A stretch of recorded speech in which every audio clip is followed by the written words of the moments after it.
The rain hadn't let up for hours, streaking down the terminal windows like something trying to get in, the fluorescent lights buzzing overhead with the same indifferent hum as the delayed flight announcements echoing through the nearly empty concourse. Nia sat slumped in a row of hard plastic seats, her posture a confession of how long she'd been running on empty. Her back throbbed. Her socks were still damp from the puddle she'd stepped in running for the bus. Her fingers trembled around the handle of a worn duffel bag, a loan from a cousin who'd moved out months ago. Beside her, her daughter Aria sat like a small soldier. Chin lifted, backpack zipped, feet swinging just above the scratched floor. She leaned close, nudging her mother's arm with a patience that broke Nia's heart a little more. "Mom," Aria said softly, "why don't you close your eyes for a bit? I'll watch for the gate change."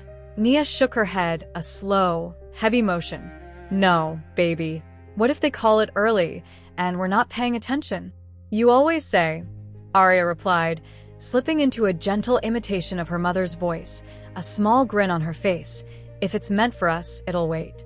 A weak laugh escaped Nia's throat, fragile but real. She didn't have the strength to argue. 12 hours behind the counter of a noisy diner, coffee burns spotting her wrists, the sharp words of impatient customers still stinging, her feet screaming from the unforgiving floors, and now a red-eye flight delayed indefinitely with no end in sight. Her apron was still tied around her waist, crumbs from a long shift still clinging to the fabric.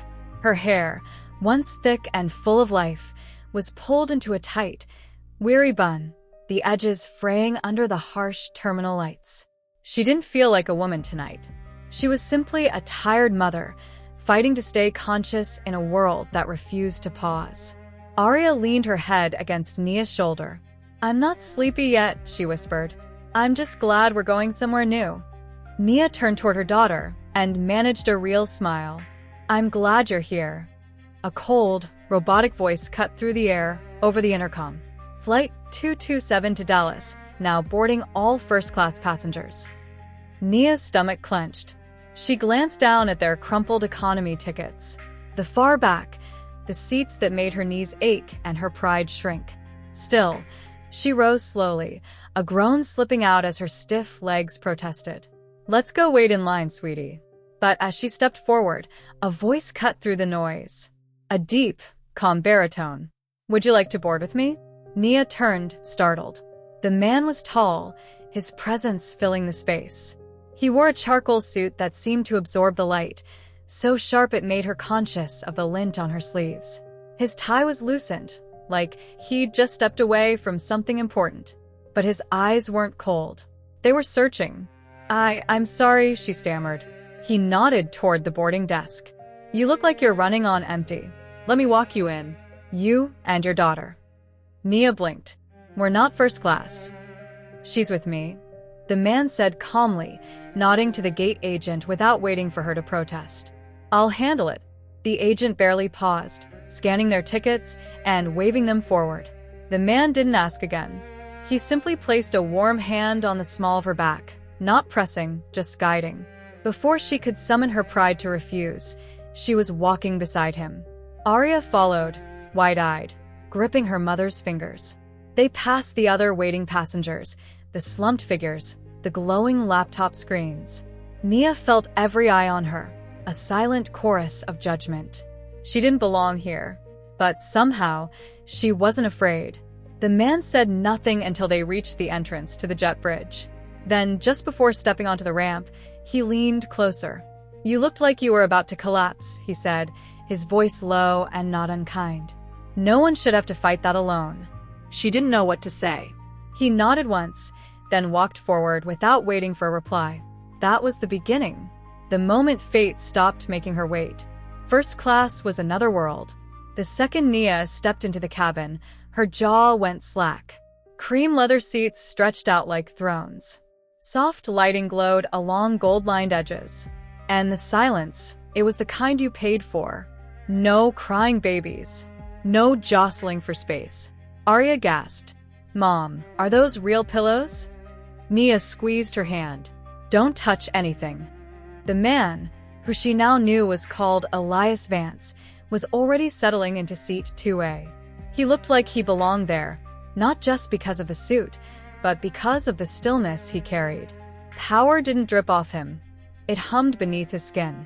He motioned calmly to the seat beside him. "She can take the window," he said, his gaze on Arya. "You take the middle." Nia hesitated, clutching her purse like armor. "I think there's been a misunderstanding. We can't sit here." Elias didn't argue. He simply reached into his jacket, pulled out a slim boarding pass, and handed it to the flight attendant. "I upgraded them." The attendant gave a tight, practiced smile. "Of course, Mr. Vance." The name registered somewhere in Nia's fogged memory. Headlines maybe, magazine covers. Something about finance, about tech. But before she could place it, Arya had already slid into the window seat, her small feet kicking with excitement. "Mom, the screen is games." Nia finally lowered herself into the seat, her nerves prickling under her skin. She looked over at Elias, studying his calm, unreadable expression. "I don't understand why you did that," she said softly. He didn't look at her, just closed his eyes for a moment. "You looked like you were holding your breath through life," he said. "I thought you deserved one moment where you could exhale." Nia blinked. "I'm a stranger. You don't know me." Elias finally turned his head. When his eyes met hers, they weren't cold. They were steady. Strangers see what friends overlook. "You were cracking, and no one noticed." She swallowed hard. "I'm not your charity case." "Good," he said simply. "I don't do charity. I do recognition. And you, Nia, you carry weight like someone who's been lifting for two." "I am," she said. "My daughter and myself." "Then you're stronger than most people I know." She didn't know how to respond. She looked down at her hands, the calloused fingers, the chipped polish, the bruised cuticle from a broken coffee machine. Elias tilted his head. "What do you do?" "I pour coffee for people who don't say thank you." His mouth twitched into something almost a smile. "Barista. Professional exhaustion dealer." A low chuckle escaped him. It was the first time she heard him soften. "And what do you do?" she asked. He paused. "I give people what they think they want until they realize it's not what they need." She arched a brow. "Sounds like heartbreak. Sometimes it's software." "A puzzle." But before she could ask more, a flight attendant came by with warm towels. Arya grabbed one, practically bouncing. Nia accepted hers with uncertainty, like it might disappear. Elias watched her, not with a leer, but with a quiet intensity. He looked at her like he was trying to memorize the shape of her fatigue. "You can relax," he said gently. "I'm not used to relaxing around men." "You're not relaxing around a man," he replied. "You're resting beside peace." That stopped her breath. No one had ever said anything like that to her. The plane began to taxi, the engines humming to life. Arya reached out and grabbed her mother's hand. "We're going to Dallas, Mom." Nia leaned in and kissed her daughter's forehead. "We are." Elias watched the exchange without intruding, but something in his expression shifted as the plane lifted off. The cabin tilted, and Nia leaned back into the leather seat, exhaling deeper than she had in months. Beside her, Elias spoke again. "You know what's interesting?" "What?" "Most people wear exhaustion like a complaint. You wear it like armor." She turned her head, narrowing her eyes. "You always this poetic on planes?" "No," he said. "Only when I meet people who remind me what real looks like." That silenced her again. The seatbelt light blinked off. Arya eagerly opened her screen, headphones in. Nia looked at Elias. "I still don't know your full name." He extended a hand. "Elias Vance." She shook it. "I knew it sounded familiar." "Don't tell me you read Forbes." "I work 12-hour shifts and take the bus. I read the expired newspapers people leave behind." He smiled. "Fair." The silence between them wasn't awkward. It was charged, warm, unexpected. Elias reached into the armrest, pulled out 2 glasses, and poured her some sparkling water. "To peace," he said, handing her the glass. She tapped hers gently against his. "To strangers who interrupt breakdowns." With that, Nia leaned back once more, letting the hum of altitude lull her just a little closer to sleep. She had never been this close to something that didn't feel like a struggle. First class wasn't just about extra space. It was the silence, the soft towels, the way the seat reclined with a whisper instead of a fight, the way the crew spoke like the passengers mattered. Arya was in paradise, her fingers dancing across the screen, discovering movies she'd never seen, games she didn't know existed. She squealed softly, leaning toward her mother. "This is like a hotel that flies." Nia watched her daughter's delight with a tight throat. Arya hadn't had much to be excited about lately. No birthday party in 2 years. Most days she wore hand-me-downs that were too big. But here, right now, her child looked like she belonged in the sky. Nia sat stiff, her back barely touching the seat, her hands clenched in her lap. She still hadn't taken her apron off. The stained cloth now felt like a reminder of who she was. Elias noticed. He didn't speak, just reached into the console and pulled out a soft blanket, unfolding it without a word and laying it across her lap. She looked down, then up at him, brow furrowed. "You're freezing," he said, not asking. "I'm just overwhelmed." He gave a slow nod. "That's allowed. I don't know how to act here. There's no script. Just breathe." His voice was steady, unhurried. Nia tried to unclench her fists. Slowly, she removed the apron, folded it, and placed it under her seat. Her fingers ran through her curls, trying to tame them, but it didn't matter. "You don't have to fix yourself," Elias said quietly. She blinked. "Excuse me? You looked in the mirror just now. Whatever you saw, it doesn't need correcting." Her lips parted, then closed. It wasn't flirting. It wasn't condescending. It sounded like truth. Arya leaned over suddenly, pointing to the drink menu. "Mom, they have hot chocolate with whipped cream." Nia smiled, softer now. "You want that?" Arya nodded eagerly. Elias pressed the service button. When the attendant arrived, he ordered hot chocolate for Arya and water for Nia. She tilted her head. "You didn't ask what I wanted." He shrugged. "You haven't drunk water all night. You need it before anything else." She stared at him, unsure whether to feel annoyed or grateful. Somehow, it came off less controlling and more like he'd been paying attention. "I'm not used to people noticing things like that," she said eventually. "You deserve to be noticed for more than just your exhaustion." That stilled her.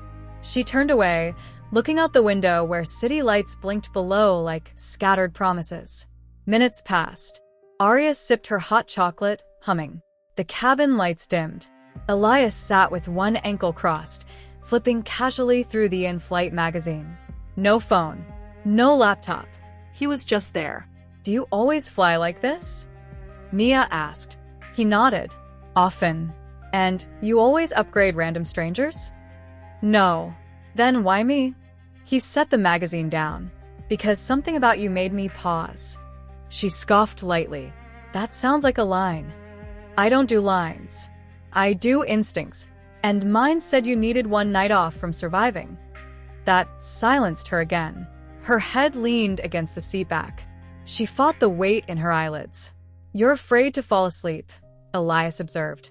"I don't trust comfort," she replied honestly. He looked at her, not with pity. "I get that. Comfort has a cost. People like us, we've paid in advance too many times." She tilted her head. "People like us?" "People who carry more than they're supposed to, who give more than they have." His eyes dropped to her hands again. "You're holding the world like you expect it to shatter." "I usually have to catch it when it does," she whispered. "Let it fall tonight. I'll catch it for you." The plane tilted slightly as they reached cruising altitude. Arya had dozed off, her head tilted, soft breaths escaping. Nia stared at her daughter, then back at the man beside her. "You don't even know me," she said. "I know the look in your eyes." "What look is that?" "The one that says, I won't break here, not in front of anyone." "But you already did 10 miles ago." Her chest tightened. Elias leaned back, arms resting on the sides of his seat. "You don't owe me anything. Not conversation, not explanation. This is your seat for one night. Use it how you need to." Nia let her gaze fall to his hands. Broad still. Not reaching. Just resting. He wasn't trying to fix her. He was just making space. For the first time in years, her spine relaxed. Just slightly. Just enough for her shoulder to tilt ever so gently closer to his. And he didn't move away. Nia hadn't meant to fall asleep. She'd fought it with every ounce of resolve, blinking fast, tensing her legs. But exhaustion was a thief, and the warmth beside her was a betrayal she hadn't prepared for. Her head dipped, then landed softly against something firm. Elias didn't flinch.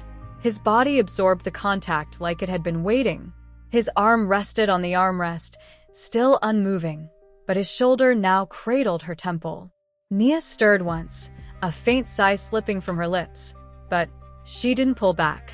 Her breathing evened out, her body slackening. One shoe slid off her heel. Her fingers curled loosely in her lap. Elias looked down. Her hair was frayed and wild, a few strands tickling his neck. Her mouth parted slightly, chin tilted upward like she'd surrendered without meaning to. Her chest rose and fell in a slow rhythm. He could have moved. He could have broken the spell. But he didn't. For the first time in what felt like years, someone had leaned on him. Not for power, not for gain. Not because he had money or connections, but because her body instinctively sought rest on him. And something about that undid him. He turned his head slightly, catching the faint scent of coffee and vanilla in her hair. Real. Unvarnished. He imagined how many hours she'd stood on her feet before ending up here. How many nights she'd tucked in her daughter and then stayed awake budgeting for groceries. His jaw clenched, not out of discomfort, but restraint. He reached up slowly, letting his fingers hover just above her hairline. One curl slipped between them. Coarse, beautiful, untamed. He touched it carefully, his fingers grazing it as if brushing memory itself. She stirred again, a small sound escaping her lips. Soft. Vulnerable. Elias closed his eyes. He could feel it now, the tightening in his chest, the twist of something deeper than attraction. This was intimacy. Before permission, before words. This was presence.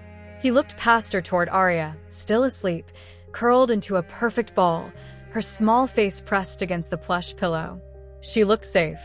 That mattered to him. All of it did. Nia shifted again, her cheeks sliding lower, nestling against his chest. Her hand twitched, brushing his wrist before stilling. Elias's pulse picked up, not because he feared being caught. No one around them cared. It was the unfamiliar gravity of being touched with trust. She had given him none of her story, but she had fallen asleep on him like her body had chosen peace without consulting her fear. Time passed. The cabin lights dimmed further, the glow softening to a deep amber that made everything feel suspended, weightless. Nia stirred, her lashes fluttering against the warmth pressed against her cheek. For a moment, she didn't know where she was. The hum of the engines, the slow rhythm of breathing beneath her ear, the quiet cocoon of the cabin, it all felt like a dream she hadn't earned. Then awareness flooded back. Her cheek was pressed against something solid, something warm, rising and falling with a slow, steady cadence. His chest. She bolted upright, her hand flying to her lips. Her heart hammered against her ribs. Oh, God. Did I? Elias turned toward her slowly, his posture unchanged, his expression calm. There was no hint of mockery in his eyes, no smug satisfaction. Just the same quiet stillness he'd carried since she first saw him. You needed it, he said simply. Her cheeks flamed. She covered her face with both hands, the heat spreading down her neck. I can't believe I just... You fell asleep, he said, his voice unhurried. That's not a crime. She peeked at him through her fingers. I drooled, didn't I? He tilted his head, a faint glint in his eye. Only a little. She groaned, letting her hands fall. Arya stirred beside them, murmuring something unintelligible, but didn't wake. Nia reached over and gently tucked the blanket back around her daughter's small shoulders, grateful for the distraction. When she turned back, Elias was watching her with an expression she couldn't quite name. Not pity, not amusement, something softer. You looked peaceful, he said. She let out a breath. I haven't slept like that in years. I could tell. She studied him, The sharp lines of his jaw softened by the dim light, the way his hands rested loose and open in his lap. "Do you always let random women use you as a pillow?" His mouth curved slightly. "You weren't random. You were tired." He paused. "That's different." She wasn't sure how to respond to that. She looked down at her hands, still raw from a week of scrubbing counters and carrying trays. "You don't know the first thing about me. I know what fatigue looks like when it stops pretending." His voice was low, even. "And I know what it feels like to be invisible while everyone else is watching you succeed at falling apart." That landed somewhere deep in her chest. She searched his face, looking for the catch, the angle, the thing he wanted from her. But all she found was patience. "You're a strange man." He raised an eyebrow. "Is that good?" She let out a quiet laugh, surprising herself. "I don't know yet, but it's not unwelcome." The plane sliced through the dark sky, the world outside nothing but black and the occasional glint of moonlight on cloud. Elias adjusted in his seat, his arm resting on the armrest between them, close enough that she could feel the warmth radiating from him. "You ever wonder what your life would be if just one moment had gone differently?" he asked. She nodded slowly. "All the time." "Which moment?" She was quiet for a moment, watching the darkness beyond the window. "When I said yes to someone I should have said no to."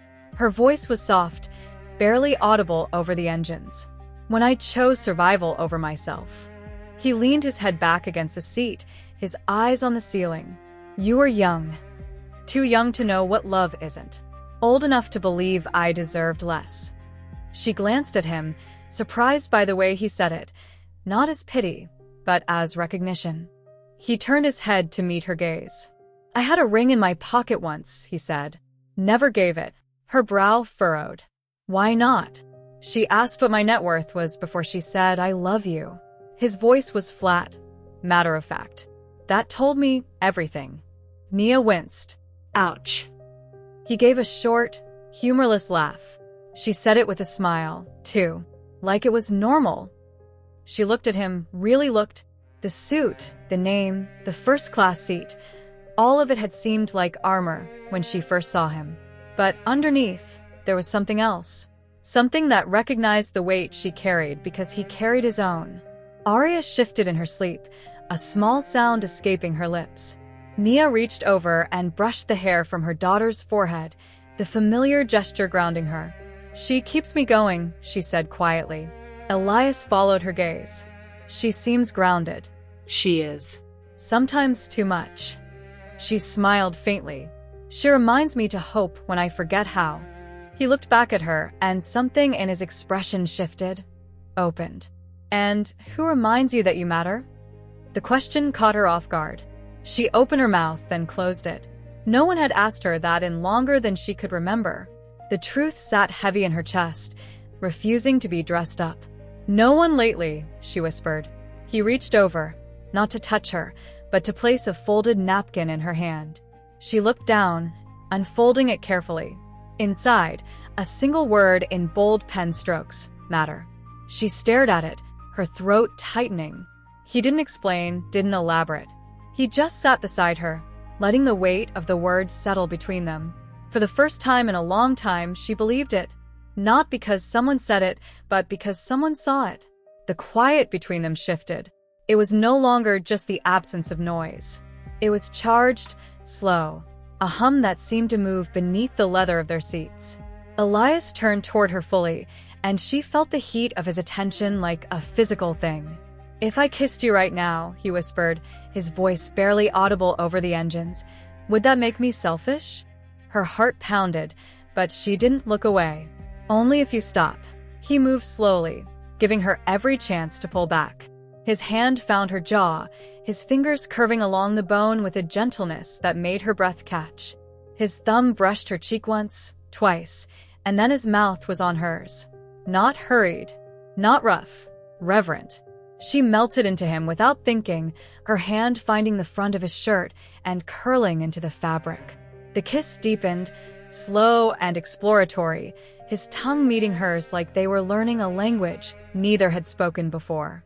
His palm slid to the nape of her neck, fingers threading through her hair, and she tilted her chin, inviting him further. The cabin disappeared. There was no turbulence, no announcements, no passengers. Just the heat blooming between their mouths, the pressure of what they'd both been denying. He pulled back slightly, his forehead resting against hers. His breath was unsteady, warm against her lips. "I don't kiss strangers," she whispered. He smiled against her skin. "Neither do I. But we are strangers." "Not anymore." She didn't move. She just breathed deep and slow, trying to anchor herself in this strange new gravity. His thumb traced lazy circles on her jaw. "Tell me something honest," she said. He leaned back enough to look into her eyes. "Anything." "I haven't let a woman this close in a very long time," he said.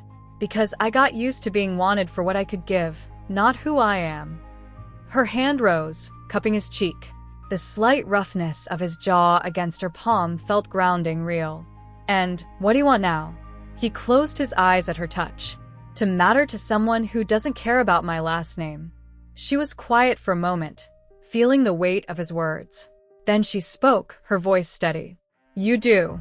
To me, right now. You matter." He exhaled like he'd been holding his breath for years. He rested his hand over hers, pressing it to his skin, and for a long moment, neither of them spoke. Outside, the clouds kept moving. Inside, something shifted, not just between two people, but within them. Because sometimes the most honest connection doesn't start with knowing each other's past. It starts with being seen in the present and choosing not to look away. The soft chime overhead signaled descent, pulling them back to the world. Passengers began to stir, groggy and stiff, stretching arms and blinking toward the slow return of cabin light. Nia sat upright, her seatbelt fastened, her hair gently fluffed back into place. Arya yawned and rubbed her eyes. "Are we there yet?" "Almost," Nia said, smoothing the blanket over her daughter's lap. Elias hadn't moved far, his presence still warm beside her. He glanced at her, then at Arya, then back again. When he spoke, his voice was low, meant only for her. "Can I see you again?" She smiled, but it didn't quite reach her eyes. The reality of landing, of buses and trains and the life waiting for her outside these doors, pressed against the edges of the bubble they'd built. She stood slowly, reaching into the seat pocket for Arya's things. Elias rose too. Passengers moved past them, edging toward the exit, but neither of them rushed. She turned to him, stepped close enough that their bodies nearly touched. Then she rose onto the balls of her feet and pressed her lips to his cheek. Not lingering, not rushed, intentional. She let them rest there just long enough for him to close his eyes. When she pulled back, he was watching her like she'd stolen something. "I don't know what that was," she whispered. "But thank you." His throat worked. "Nia, I meant it. I want. If it's meant to be," she interrupted gently, "it'll wait." He stared at her. No name, no number, just that sentence. It landed harder than any goodbye. She reached for Arya's hand and stepped into the aisle, moving with the flow of passengers. She didn't look back. Elias stood in the empty row, watching until she disappeared down the jet bridge, her hair bouncing gently, her daughter by her side. He hadn't even asked her last name, but he knew her first like it was etched into something permanent. Nia, who carried the world like it weighed nothing.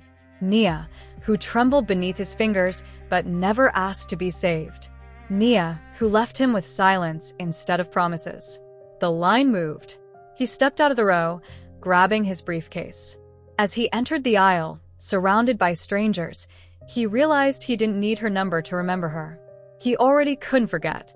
1 week passed. 7 days of alarm clocks, bus transfers, long shifts. 7 nights of staring at the same crack in the ceiling after Arya fell asleep. Nia hadn't told anyone. Not about him. Not about what happened 30,000 feet above ground. Not about the way her body still tingled when she passed her reflection. She had gone back to the routine. Clocked in. Smiled at customers. Counted tips. But there was a piece of her that hadn't returned. And she didn't want it to. On Thursday morning, as she sat on a bench near Arya's school, her phone buzzed. "I still remember how you taste." Her breath caught. I still remember how your voice sounds when you fall apart. I don't want to forget. It's Elias. She stared at the screen, her heart pounding. Another buzz. I'm at gate 14. I bought a ticket I don't need, just to feel close to where it started. Please come say goodbye. Unless you want to start something else instead. Nia's fingers trembled. She stood, walked to the playground gate. Arya looked up as she approached. Where are we going? Gate 14, Nia said, her voice steady despite the racing in her chest. To see if fate wants us to board something we didn't plan. Arya tilted her head, curious, then slipped her small fingers into her mother's hand. Neither of them looked back. Elias sat alone at gate 14. No suitcase, no laptop, no real boarding pass. He wore a navy coat over a black shirt, slacks sharp enough for a meeting he never intended to attend. The gate was nearly empty. He tapped his thumb against his knee, checked his phone. Nothing. He'd sent the message because silence had begun to weigh more than distance. He needed her to know that what happened up there wasn't something he left in the clouds. It had landed with him hard. He sat where it began, waiting. Something reckless and human in it. He heard small footsteps, quick and light, then slower ones behind them. He turned his head. Nia stood 10 feet away. No makeup, just her. A soft coat over jeans, her hair pulled into a loose knot, one hand holding Aria's. Her eyes met his. She didn't smile right away. Neither did he. Time seemed to press pause between them. Then slowly, she stepped forward. Arya looked up at her mother. Is this the part where we hug or something? Nia smiled faintly. I think so. Elias stood, but he didn't move toward them. He waited. Nia reached into her coat pocket and pulled something out. A napkin. The same one. She handed it to him, folded into a perfect square. He unfolded it. The word he'd written was still there. Matter. Below it, in neat handwriting, so do you? He looked up. Her eyes shimmered. Arya looked between them and shrugged. So, are we flying somewhere or what? Elias laughed. Low, deep, honest. Not today. Nia stepped forward. Their fingers touched, then curled. They stood at the gate. But this time, neither of them needed to board. Because what they'd come for wasn't in the sky. It was right here,